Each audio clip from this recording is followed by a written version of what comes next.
Welcome this morning. For those of you that are not GBR Forum Club members, we do have a membership fee of a grand total of $2 for the entire year.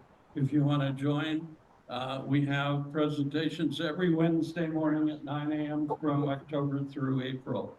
And I'm going to bypass my usual talk of introduction and just introduce Allison Ball, whom I've known for, I don't know, 3-4 years. I guess she's presented for us before, and she's going to talk about what's happening at the border. And I think it's all yours.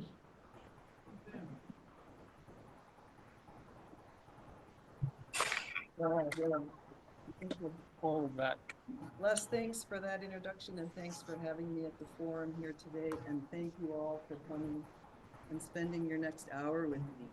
I'm a snowbird here in Green Valley. I'm from Virginia most of the year, but about 7 years.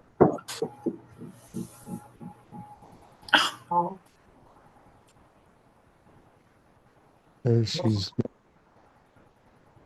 can't hear her now.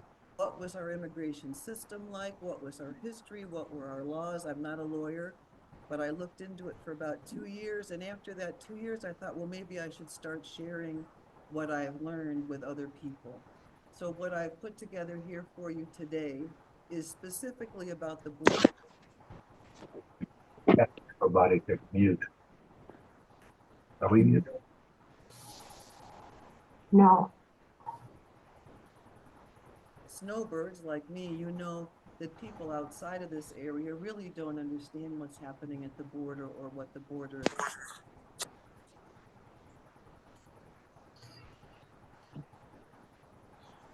is. Obviously having some problems. And at the end, I will show you exactly where it is posted in case you want to look at it again. In case you want to share it with friends, you'll be able to do that at the website. We'll be posting this. It will also be posted on the GV forum. These are the topics today. I think it's important to start with some background.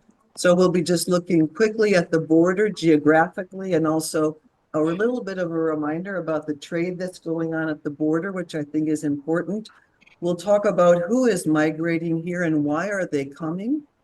We'll talk a little bit about the Mexican cartels. They do play a role in what's happening at the border, and they do influence what's going on here in the U.S. And then we'll talk just a little bit about what is asylum and what is humanitarian parole. These are two methods of people to come into the country. And I think it's important to just know a little bit of the legal background of how we're bringing people into the country. And then we'll talk about recent policies, just in the last 4 or 5 years, what some of those policies are. And what effect that's had on our migration. And then the audio's not working real well. What's going on today. Yeah. At least we can as see a reminder, the southern see border that is stuff. less than 1,000 Well, I can miles see it. long. It's very varied. As you know, I in think I'm Texas, gonna we get have a some river that serves as the or border, here. but here in Arizona, we have the desert, which is Huh? the border. And you probably remember your history that this all was part of Mexico years ago, and that we then acquired land that was Arizona, New Mexico, a lot of California in the Mexican-American War in 1848, and then where we are today was part of the Gadsden Purchase in 1854. So that's why we have the border that we do. Just as a reminder, with unfortunately, I don't want to offend our friends from Canada. But with exports and imports all told, Mexico is our most important trade partner. We see lots of trade going back and forth every day. We think about the border and we think about the people who are coming to the border, but let's not forget that there's an awful lot of movement across the border that's legal all the time, related to trade and just everyday living. Every day you'll see who's crossing the border in those numbers. You'll see personal vehicles coming across. These are daily totals. You see 88,000 pedestrians crossing every day, 18,000 trucks, and over 1,000 rail cars crossing every day. Here in Nogales, we see just about 1,000 trucks coming up from Mexico every day with vegetables and fruit. That's our main import, as well as some production from the maquiladoras. These are the manufacturing plants that have been installed just in the northern part of Mexico in Nogales. So we see a lot of trade going back and forth across this border every day, despite the other problem that we have related to the people.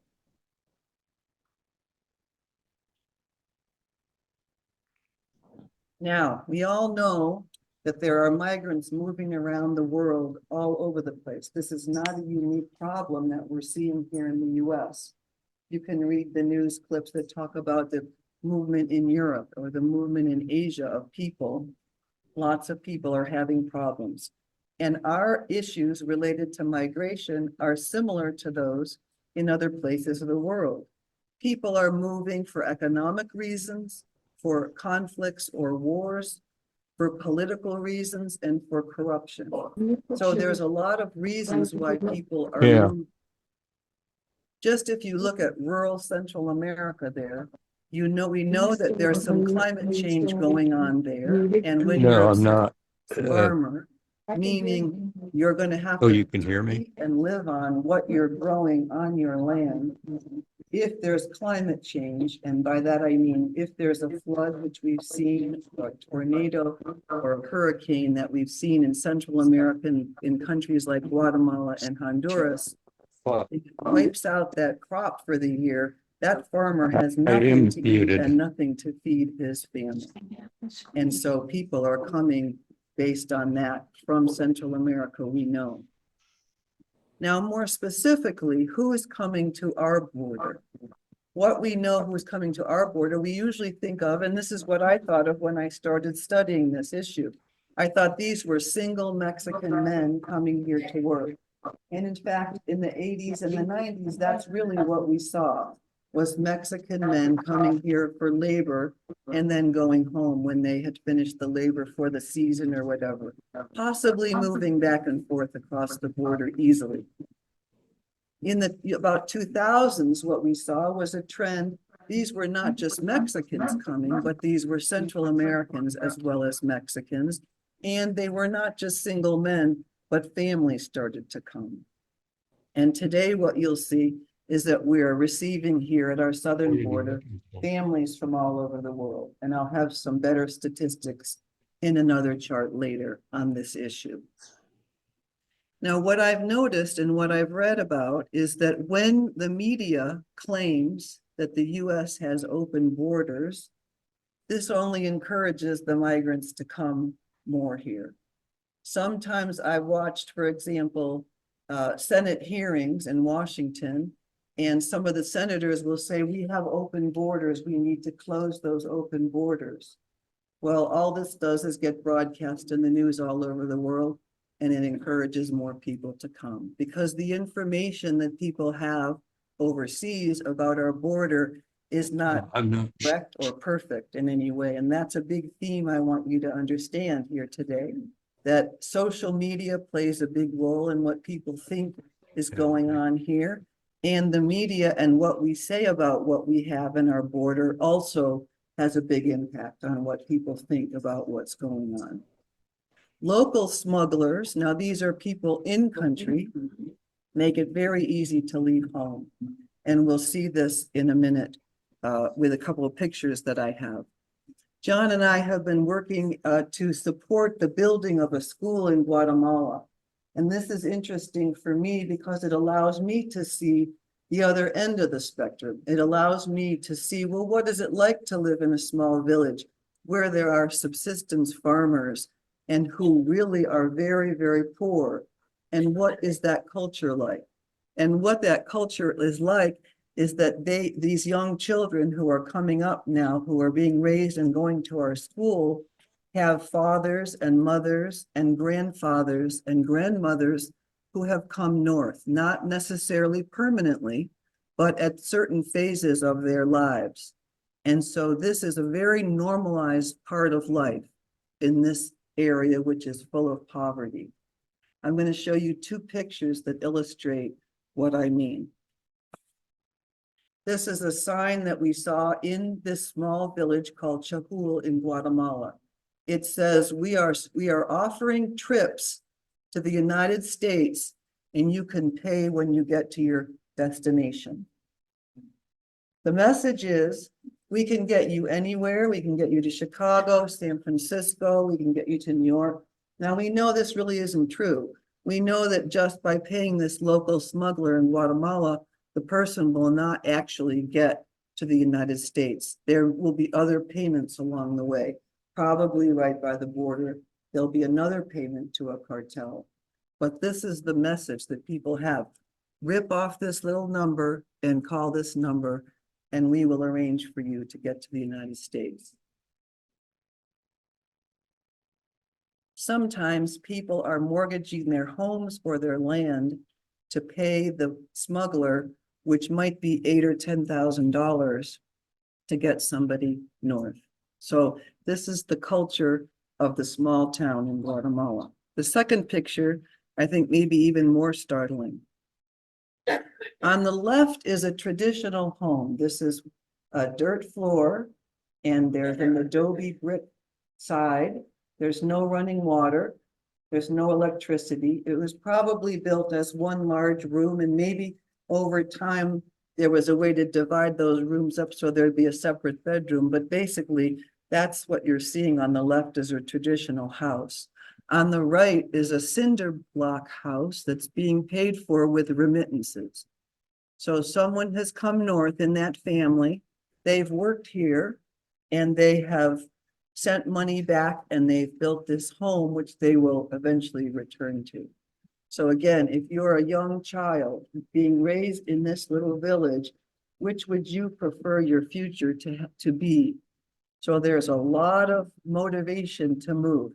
As we built the school, just as this last context issue, as we built the school, we paid the workers $17 a day plus one meal.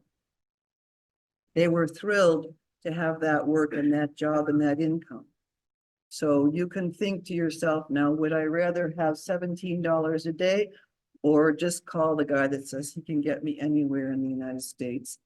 And I could probably make in excess of $17 an hour here and send money home to buy the cinder block house. So if you can remember anything from this talk, remember that picture of what is the motivation for some people to come. Now, again, as far as background, I just wanted to talk about the Mexican cartels because they are a big business on the other side of the border. Apparently, there's a study that studies show that they have over $500 billion worth of revenues. Now, it used to be that you thought of the cartels as running drugs, but I just read an article the other day that said that there's just as much revenue from the human smuggling now as there was from the drugs. We have created at our southern border, or what has been created at the southern border, is a market for human beings to cross the border. People that say, I'm knowledgeable about you crossing, I know where to cross, I know how to get you across, and I'll give you information, so just come with me, you just have to pay me. And so we know that these cartels are facilitating the delivery of people to our southern border. Now, one of the misconceptions that you read about often is what's happening? How are the drugs coming across to the United States that are being made in Mexico? And one of the misconceptions is that the human beings who are crossing between the ports of entry are bringing the drugs. In fact, we know from statistics that the Department of Homeland Security publishes that that is absolutely not true, that the drugs are coming through the ports of entry. Remember the 1,000 trucks that were coming through the Nogales port of entry. You cannot test and open up 1,000 trucks at the port of entry to look for drugs every time, or you wouldn't have any trade. So this is a trade-off we have to make between how many of those trucks are we going to open up and look at, or is there some technology we could employ that might benefit us to look for those drugs where we wouldn't have to unpack the truck to look for the drugs. But we know that the drugs are coming through the ports of entry, and they're not coming with the foreigners, they're coming with Americans. That this, by and large, is Americans are bringing the drugs, not foreigners. Now, how does the drug money then go back to the cartels in Mexico, right? Because they're running a business. So we're going to bring the drugs up here and we're going to sell the drugs up here, but how does the money go back? We know it goes back in two ways. We know it goes back either laundered through banks, or we know that there are arms being shipped down to Mexico. And I have read recently that when we have open gun laws or open gun ownership laws here in the States, we're facilitating the ability of the cartels to be shipped guns that with questionable past ownership. So it's important for us to understand our system in some states is enabling the cartels to get their hands on the guns in payment for the drugs they're sending us. So our laws are affecting this process. I also know that both the US and the Mexico are working hard to prevent the shipment of guns across the border. These are just being transported across the border. Sometimes you see reports in the newspaper of people being picked up, Americans who have brought drugs across the border, and they've been caught on their way into Mexico. So both Mexico on their side and our side are trying to prevent this from happening, but there's still a lot of work to be done.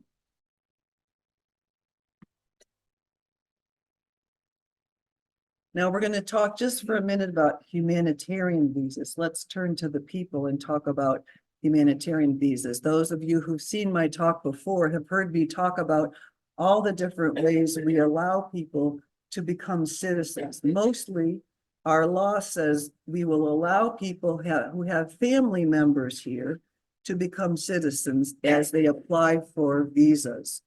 They would apply overseas. They would get a visa to come to the US. They would eventually apply for a green card.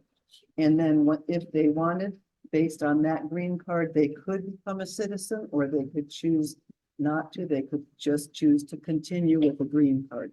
That's the way the majority of people become citizens in this country and immigrate to this country. But a very small portion of them come through these humanitarian visas. We're going to just talk about two. The refugees are people who have been vetted overseas. They may be living in refugee camps or they may be living on the economy. They have been designated by the United Nations as refugees. They have been then designated which country they will go to, because there are dozens of countries that actually take refugees in this program. And then they come to the US having been totally vetted for 18 or 24 months. They have been looked at medically. They've talked to their neighbors. They're making sure that they're not criminals. There's all kinds of DNA testing as well as fingerprints to make sure that these people are safe. And then they come to this country on a visa. They apply for refugee status. They are helped resettled by resettlement agencies. Some of the work that I do in Charlottesville is to work with the International Rescue Committee, which is an international organization that resettles refugees. And for those of you who are snowbirds, you probably could even have refugee resettlement programs in your town or near you. So these people come, they're here for a few years, they apply for a green card, and then they can opt or not to become citizens. So the refugee is a pathway to citizenship. Now, what is a refugee? If you look down where it says persecution, there's a legal status of a refugee, that the refugee must be outside of their home country. So let's take an example. A Syrian who moves to Lebanon is a refugee because they live outside of their home country And as it turns out, Syrians have all been designated refugees by the United Nations. Some are living in refugee camps, some are living on the economy. But they must generally prove that they have been persecuted based on one of those 5 reasons: race, religion, nationality, political opinion, or membership in a social group. The US has laws that mimic the treaties we've signed. We've signed treaties that agree that we're going to be part of the refugee network. We're going to take in refugees. And we have laws that mimic the treaties so that we can all be in sync with how we will handle the refugees.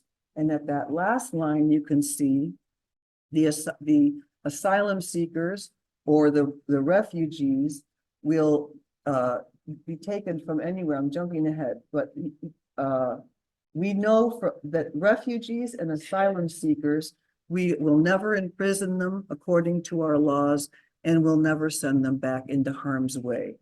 That's part of the agreement and the international treaties related to refugees. Every year, we're still working on refugees. Every year, the president designates how many refugees we're going to take into the country. And this year, President Biden, he said, we will take 125,000 refugees into the US this year. Now, we probably won't meet that number. We are still spinning up our capacity to take in that number and resettle them properly. And there's a huge funnel from overseas coming in. So it remains to be seen if we will. We probably won't hit that number, but that's the number we're targeting.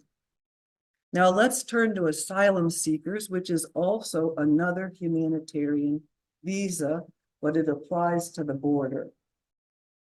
People are coming to our southern border and they're asking for asylum. And how is that different from refugees? It's the same proof. It's the same. They have to eventually prove that they've been persecuted based on race, religion, nationality, political opinion, or membership in a social group. But they can't prove that until they get in front of a judge. But our law says if somebody is standing on our soil, they can ask for asylum.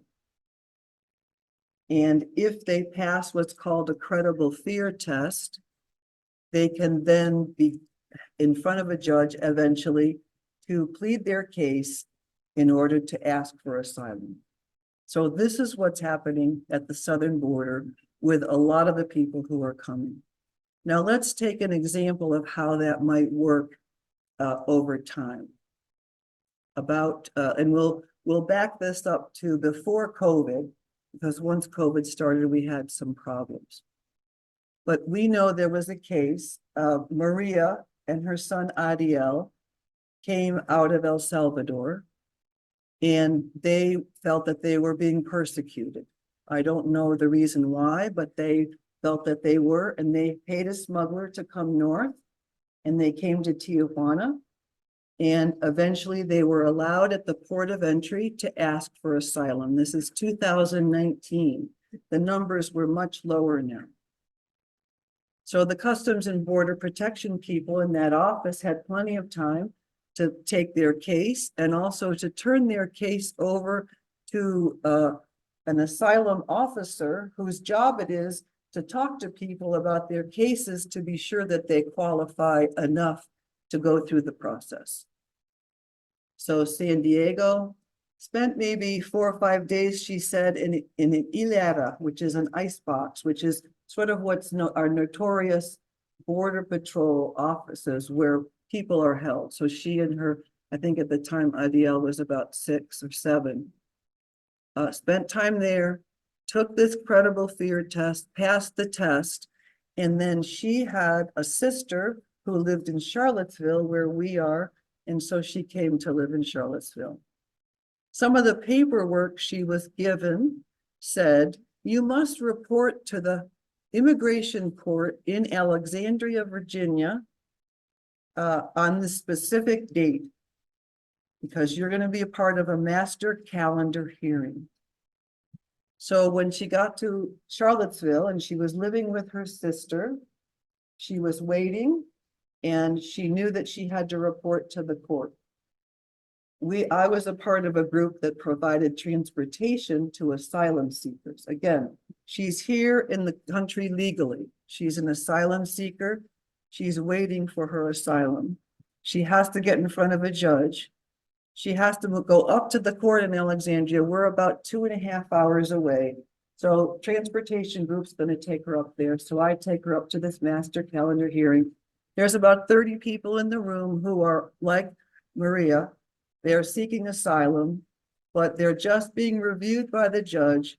Do you know why you're here? You really are on an expedited removal. You are really on your way out the door unless you are going to apply for asylum. Do you have a lawyer? Are you looking for a lawyer? Yes, she says, I'm looking for a lawyer.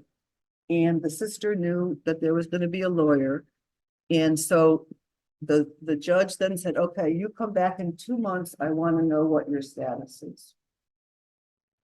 Another date on the calendar, another trip up to the court. Back in we go. This time there is a lawyer with us, and the lawyer has brought with them paperwork that is called 589 form, which is an application for asylum. She is applying for asylum in the US.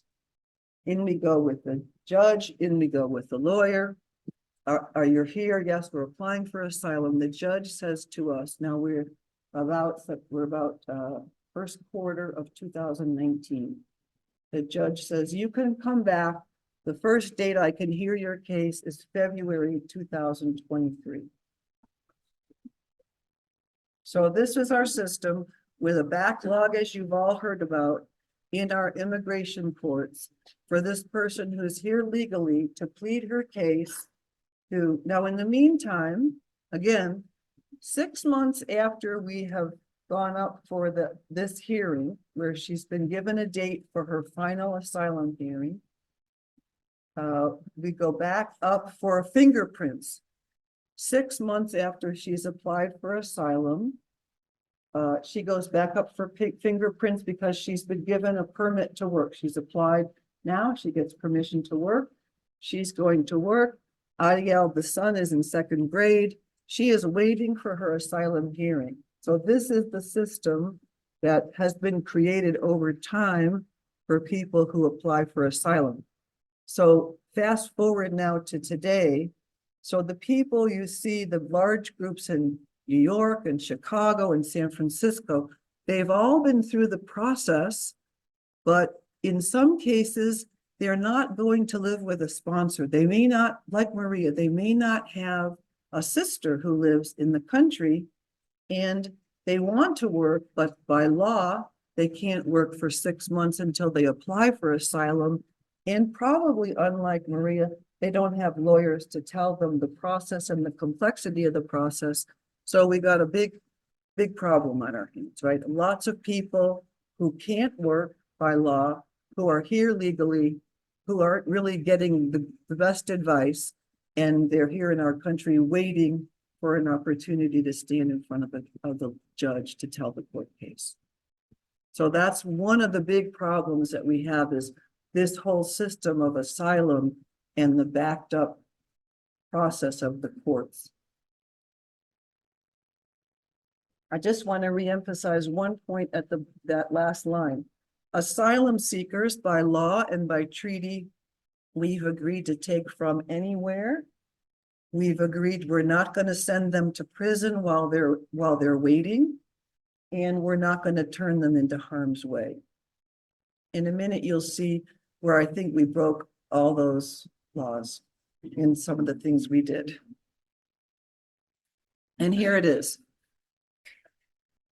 Title 42, as you recall, during COVID, remember when COVID hit March of 2020, Title 42 was put in place, which was basically a COVID restriction. We used a small kind of emergency regulation through the CDC that we hadn't really used in quite a while, if ever. And basically what we said was, we are not going to accept any asylum seekers at our ports of entry. No one, no country can ask for that. And at the same time, we will expel Mexicans, Guatemalans, Hondurans, and El Salvadorans, meaning we will take them back if we catch them coming across the border between the ports of entry, we will quickly bring them right back and send them back into Mexico. So you have seen the tent cities that started up in Matamoros down there near Brownsville, Texas.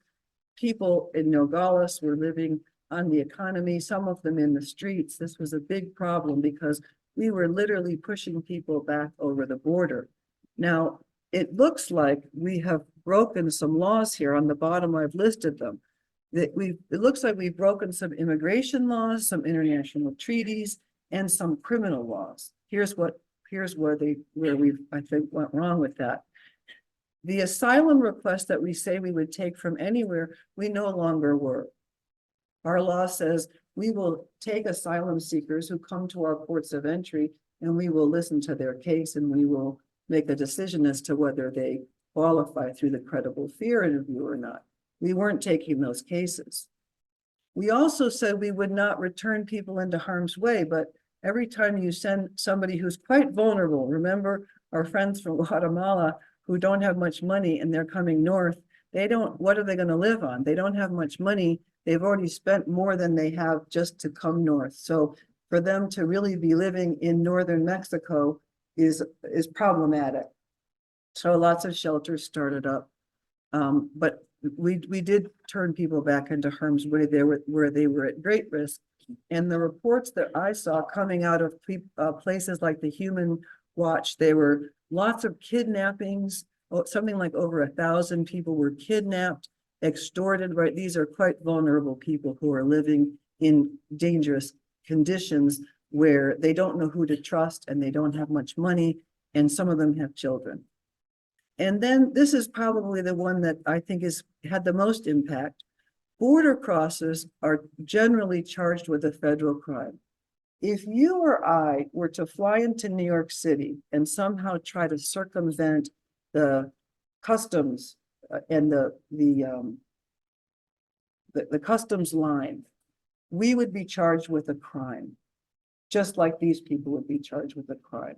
If we were to go down to Nogales, and rather than going through the ports of entry to get into Mexico, we were to go between the ports of entry, this is a crime. The first time it's a federal criminal misdemeanor. The second time it's a federal criminal felony. So if people know this, then they won't be crossing between the ports of entry. But what we said in the case of Title 42 was, oh, if you come, there's no harm done, there's no consequence, we're not going to arrest you, we're just going to send you back, we're going to rapidly expel you. And so in the next page, you'll see some of the numbers, and you'll see some of the numbers quite high because we know statistically that some of the people came through multiple times. In fact, reports that I read, and I don't have any way of knowing these numbers, but the reports that I read said about 30% of the numbers at that time were repeat crossers, people who'd been over once and expelled, and then they just tried again because there was no consequence. So we did a little training here of people that there was no consequence to cross between the ports of entry. During this, it was an unintended consequence of this policy, I think. Now, the title of this slide says Border Patrol arrests. That word is a misnomer. These are really not arrests. These come from Border Patrol numbers that are encounters. And an encounter could be a rapid expulsion, or it could be an actual asylum request that's taken depending on the time. But I just want you to see the trends. Look at the Mexican trend, which is the black column, and it starts out in 2008. On the left is very high and it's coming down. But then notice what happens in 2020, 2021, 2022, higher and higher. Now that's again where I mentioned this is during Title 42, where we had some repeat crossers. So maybe we handled those people multiple times as they would be crossed and expelled and cross again and expelled. Look at the Northern Triangle, the gray. Now, Northern Triangle countries are Guatemala, Honduras, El Salvador, just those three countries from Central America. look at where they are. They start out very low. Remember, we said before, not too many, mostly Mexicans early on, and then we start seeing some families from Central America. That 2019, there was a big hurricane in Guatemala that year. That's a big uptick in 2019, that gray bar. People just came because they didn't have any food that year. But again, you're seeing high numbers in 21, 22 because of the repeat crossers. But the lines that interest me the very most are the pink or the red. These are all other countries. So these are countries, these could be African people, these could be Russia, this could be Turkey, this could be Senegal, this could be Venezuela, this could be Cuba. Notice that very low pink, but then all of a sudden, these numbers just going out of sight. And that's what we're seeing today is high numbers of people from other than Mexico and the Northern Triangle. And that persists today in the numbers that we see. So I'm going to introduce one more way that people could get into the country because we're going to see what happened when Title 42 ended. You can see here, Title 42 was March of 2020 through May of 2023. So that started in the Trump presidency and it went through the Biden presidency some years before it was taken down. Remember, we're going to just remember that the asylum, and that's on the left-hand column here, that you have to pass the credible fear interview. You apply for asylum. Once you're settled, you're waiting for your court hearing. You're going to wait for that immigration court hearing. We know the courts are backed up. You could get then a green card and then citizenship. So you come here on asylum and you're not sure you're going to get asylum, but you're hoping. Now, statistics show historically that the asylum seekers are about 50% of all those who ask. So it's not a sure thing, and it's not necessarily an efficient process to make sure that to have somebody wait all this time, 4 or 5 years, sometimes 8 years, to stand in front of a judge only to be told, oh, I'm sorry, you don't qualify for asylum. But this is what our system is.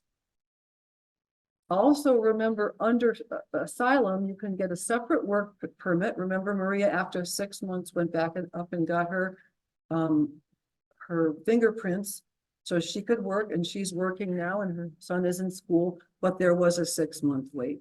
And that's one of the snags you may have read about in the news, that the groups in New York and San Francisco and Chicago can't work. They want to work, but they have to wait the 6 months because by law, that's what our law says. Now, all these laws, of course, in Congress are being proposed. Let's change the law.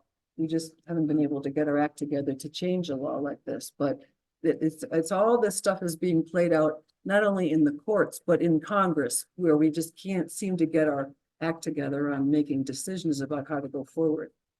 But there's another part of the law that I want to introduce here because you'll see it coming into play when we talk about what did Biden do when he took away the Title 42.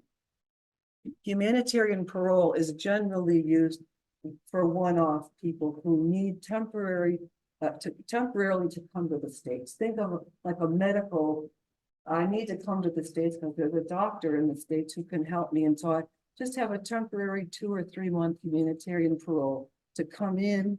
That's taken care of, or my son or daughter has a problem and I can get a humanitarian parole along with the rest of my family to come to the States so we can see that doctor and the procedure can take place and then I can go home. There is no pathway to citizenship, unlike the asylum seekers. The asylum seekers, if they get in front of the judge and they can prove that they have qualified for asylum, that's a pathway to citizenship. Humanitarian parole, no pathway to citizenship. It's a 2-year temporary visa. You can renew it after 2 years and you can get a work permit. You can apply right away for a work permit, but it's a very different animal and we're going to see how it plays out. And as I said at the bottom, typically used for urgent or time-sensitive emergencies. So Title 42, we see the numbers going up because in a certain sense, we've encouraged people, now's the time to come. There's no consequence if you are caught crossing between the ports of entry. So now's the time to come. So after Biden takes down Title 42, and this was a big controversy. I don't know if you remember, I of course was watching as I was reading it. First, he said, we're going to take it down on this day, then we're going to take it down on this day. Well, all that did was cause more people to come now, because if it's going to be taken down, the consequences are going to be dire if we don't get across. So all this uncertainty just drove more people north. So these are some of the changes that he made. First of all, he said, we're going to allow humanitarian parole applications from countries like Cuba, Nicaragua, and Haiti. We're going to allow 30,000 a month of people who can be accepted into the US. These are people who we will allow to apply for humanitarian parole from their countries. In other words, let's try to divert don't make them make this whole trip. Let's get them to apply from their countries of origin. But they must have a fiscal sponsor, meaning somebody who they can live with, who can pay for them while they're getting their feet on the ground, like Maria had her sister in Charlottesville. They must have a passport. They must have money for a flight. So this, again, this was more for the people with money to be able to do this.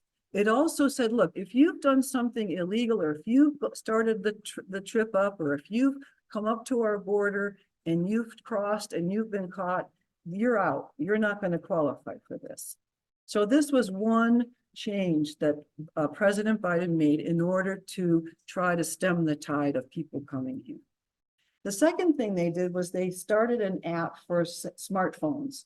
And they said, look, if you want to come to the port of entry and ask for asylum, you're going to have to use the smartphone app and you're going to have to apply.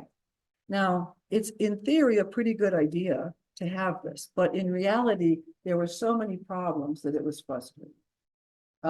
I could go on with all the list of problems.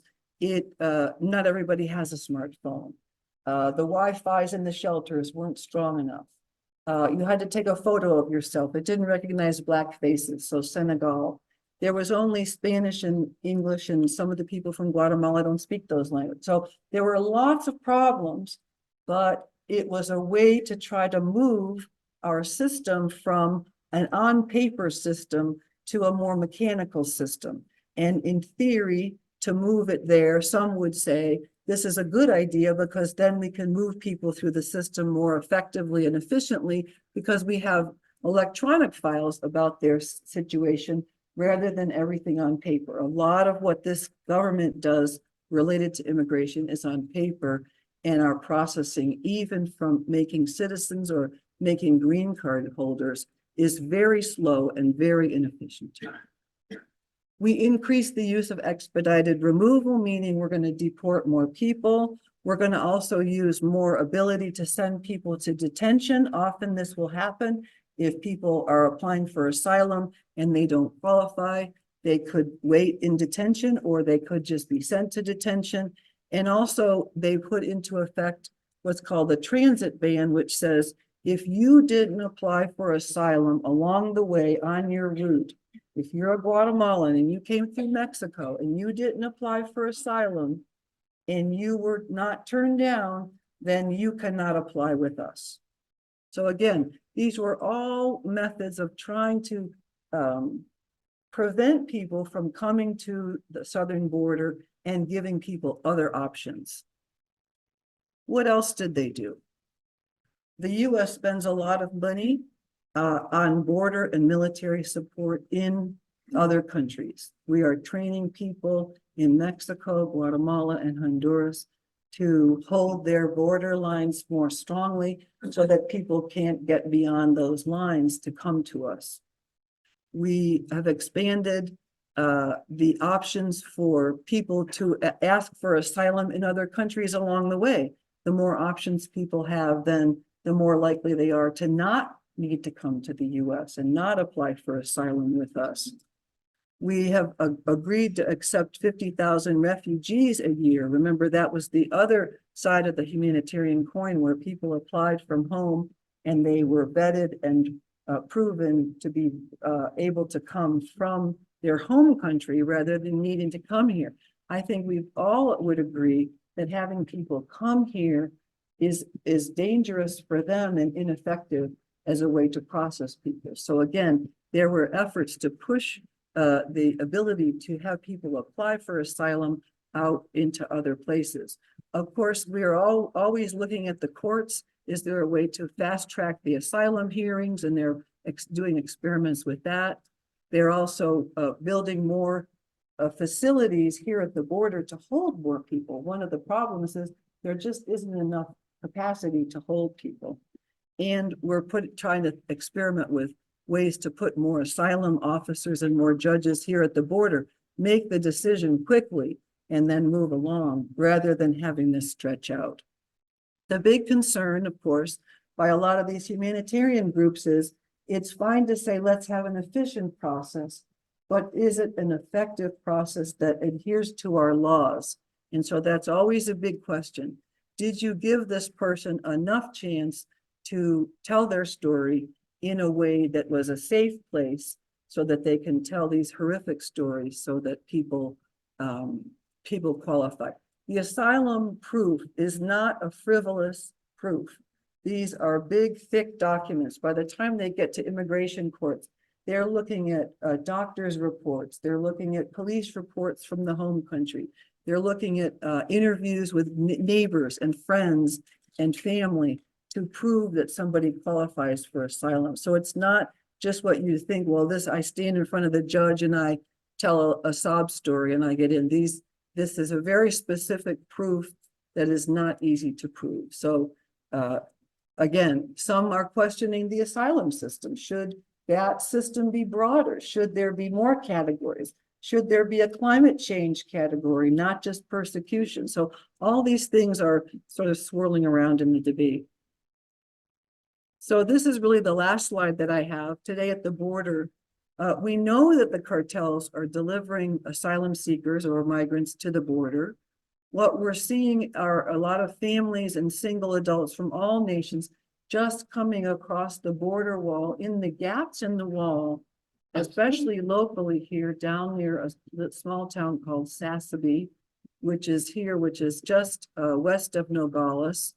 There are gaps in the wall, and so we know the cartels are delivering 300 to 500 people a day. And recently, it has appeared that Border Patrol is unable to handle that volume.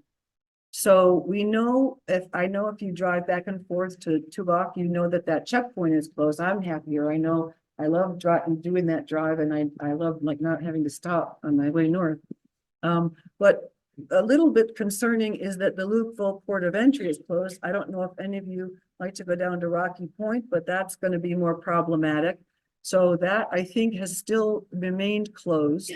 And there was a railway crossing that had been shut down in Eagle Pass in El Paso. And I was down at the border yesterday, and I noticed that the Morley Gate was closed in Nogales, and I wasn't really sure how long that had been closed. So these things are happening, and in my 7 years, I had not ever heard that happening before. We also know that the border shelters, like Casa Alitas is the shelter in Tucson, that most of those people would come to that shelter so that they could be supported either with COVID tests or food or maybe an overnight shelter. But then the sponsor, where they're going, is going to pay their way to get to Charlottesville or Chicago or wherever. So that's what that shelter does. And they're running out of FEMA money. Some of that FEMA money is needing to go up to Chicago and New York. So we're competing now with people who are having to take care of these people a little longer. Remember, most of those are asylum seekers or they're here on humanitarian parole. But if they don't have a sponsor, which more and more they don't have sponsors, then where will they go? And if they can't work for 6 months, then they're not allowed to work. So this is part of our system. And then some migrants are not being sheltered. We're just getting spotty reports from across the board that if there's no room, either at the Border Patrol facility or in the shelter, then where is Border Patrol going to put these people? They might drop them off at the bus station or at the airport. And this is just a bad idea, because what's going to happen to these people and how will they get where they need to go? So my question is, why isn't the Border Patrol able to get this under control? I don't really understand enough of the mechanics to know why they're not getting this under control. If you look at the second to last line there, I did some analysis on the Border Patrol's own numbers, and it shows the average monthly Border Patrol encounter for 4 years. And it looks like, yeah, there's a little uptick in that last year, which is just a couple of months this year. It's a little high, but it doesn't seem like it would be overwhelming. Now, I also was down yesterday at the Holiday Inn in Nogales, and here was the National Guard. So I know that the governor has sent the National Guard in, and I don't know what they'll do, but I think this is a good thing, because there are humanitarian groups that go out to the border to help these people, and there's now National Guard. So you'd think now this would help ease the situation so that these people could be handled well, and they're not just going to be coming inside our border and then waiting for Border Patrol and the whole Border Patrol being overwhelmed. So that's really where we stand as of today. I think some of you before the talk were asking about the caravans. We often see the caravans coming, and I think that the caravans, it remains to be seen whether they will actually arrive or not.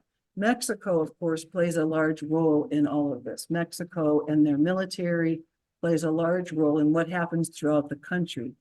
And my understanding is there are going to be talks upcoming that will be discussing this situation and what can Mexico do about it.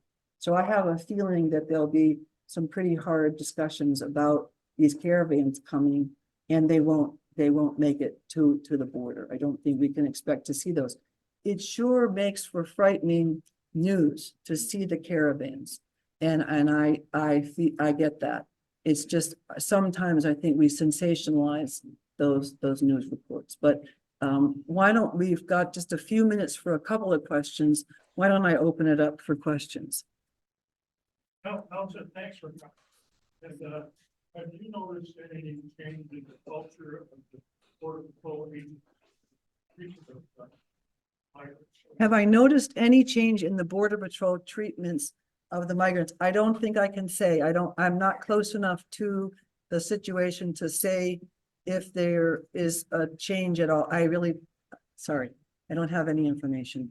Yeah, yes. Yeah, I'm a volunteer and at the Keno Border Initiative, Yes. just south of the Mariposa Yes. port of entry. And the majority of the people are We're from seeing the some of these state of people who come through Guerrero. the process. And when they I could be rode the here motorcycle on to asylum Oaxaca, I visas, they crossed could into be the state here of with Guerrero, humanitarian parole, and there were and they're being 6 armed shipped. guys. 2 of them let And you're me asking, take is their it a good photo. idea? So now you're And one asking guy opinion. told me that I'm they going to give kicked you the my cartel opinion. out of their I pueblo. think it's political theater. Having said that, I would like to see, just as we have refugee resettlement, asylum resettlement. We have a resource here that we could use positively or we could not use positively. And we're choosing to not use them as well as we could. We know there are something like 9 million open jobs in the US. People are screaming for labor. These people want to work while they're waiting for their cases to be decided. And I would love to see us do a better job of incorporating them into the fabric of our San society Joaquin Valley until depends their on court migrant hearing. labor. think I it's- mean, yeah. if Yes, way in the back. the crops would not be harvested if the San Joaquin Valley wasn't around. Yeah. Yes. The question was, with this labor shortage, why isn't there more pressure on the government to solve the problem? I've wondered the same thing myself. This labor shortage I've been reading about it for years. When you look at the global picture, you know, many countries in the world don't have a replacement of their population. And economically, this is very problematic over time. We are one of them, and we are putting our head in the sand if we don't do something about it. Recently, I was in a Zoom with some folks in Washington, and there are people from Australia and Canada and the EU and the US. And the first three were proactively designing programs to attract more workers to their countries. And especially at the university level, because we know that's a great way to get more people into the system of labor here in the US, bring them in as students. It's not clear to me why we are not seeing the solution, because that's where I would go if I were looking at solutions, is let's match some of these workers with the labor that we have and facilitate the process. I'm not sure what the unions think of this idea. I'm not sure that there aren't people. In fact, there are people who think additional people are going to bring down our wages and they're going to cut into our job potential. And I don't know that the economists that I've read don't seem to agree with that, but I think there is a sense that these immigrants will take our jobs. And so we haven't reconciled that as a culture, as a nation. Yes, Those Border Patrol numbers, they're the entire border? yes, Okay. these Border Patrol numbers are the entire border. Okay. By the way, this is the website. If you just want to take a picture of this one, this is where, along with the forum, this presentation will be posted. There's an earlier one that explains more of the visas right at that website. So that will come up. But yes, those numbers were for the entire border, 2,000 miles. With- Allison, this is Les back in the corner. There you are. I knew you were talking. I just didn't know where you were. Bring that website back up, would you? Sure, sure. It's gonna be a couple of days. I manage that website as well as this one. So it's gonna be on both of them, gbr4club.com. And you can see in the lower left, there's the thing for recording.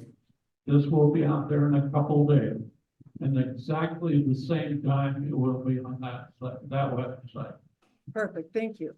Yes. Go back to the number of illegal immigrants in Canada, 5 seats of 4 people would like. And that's the role of president of studying that biases that factor into, a lot about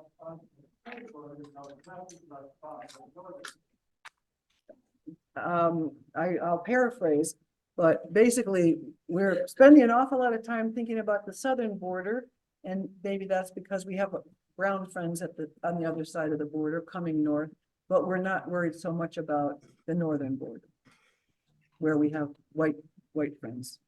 Thank you. Yes. Maria. Oh, Maria, she was originally scheduled for February 2023. And with COVID, the immigration courts shut down. So she would have been put out probably a year or two. So she's probably not gone to her court hearing yet. Adiel, her son, is probably speaking very good English. She probably is too. And we used to send her produce from our garden every year. And in the last year, I've lost track of her. So I don't know where she is. I don't know what's happened to her. But, thanks for asking that. Yeah. I thought maybe there was some. Yes. Do you have any policy ideas that somebody should be doing? Yes. Yes. Yes. I used to try to resist, and I went back last winter and I thought, I'm going to see if I could create my solution. I'm going to try to propose my solution. Of course, the first place I went was to try to match up these people who need jobs with the people with these openings that I see. So that's kind of the first place that I think most people go. Sadly, what I learned in the process was that, and I knew that on the agricultural side, because we have a lot of unauthorized people working in agriculture, that there was a lot of nefarious activities going on there. We were underpaying, not paying, having people live in places that were substandard, that kind of thing. I knew that part. I always assumed that on the high end, that these H-1Bs, which are these very limited high-tech jobs, either computer-oriented, technologically oriented, or medically oriented, that this was not problematic in a sense of cutting into the wages of the high-tech people. But I learned that that is not true. So we'd have to have some more oversight. So that would be part of my proposal, that provide more visas, temporary visas, and provide more oversight. I also think we have some potential to have what I think of as the mint green card, not the green card that gives you a pathway to citizenship, but just the mint green card that says you're a permanent resident here and you will be able to work and pay taxes and get benefits, but you're never going to be a citizen. Because I think that one of the political problems here is there are about 11,000 unauthorized people, and there is a whole segment of this population that says, we don't ever want these people to be citizens because they've come here illegally. So I think the mint green card is a good idea. I would love to see more promotion of those places around the country where we do have diversity, where we have populations of people, and there are many examples, and we need to elevate those because our narrative is so negative and it's so focused on these problems when in fact, if we just celebrated the diversity we had, we would become the nation that we think we are. So that's what I would recommend.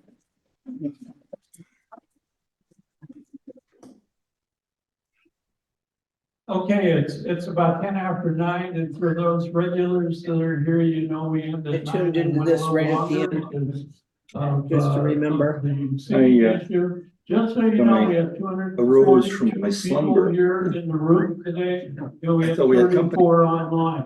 Yeah, I'm gonna We don't. hold a little break here for a We couple of don't. minutes, so if you gotta leave without disturbing anybody, just go ahead and do that now. And Allison has said she'll stay here a little longer Sure. and take whatever questions you have. So if you have to go, go. Now, Great talk, thank you. we do Thank have you. upcoming events and go to our website and find out what they are. Thank you for coming.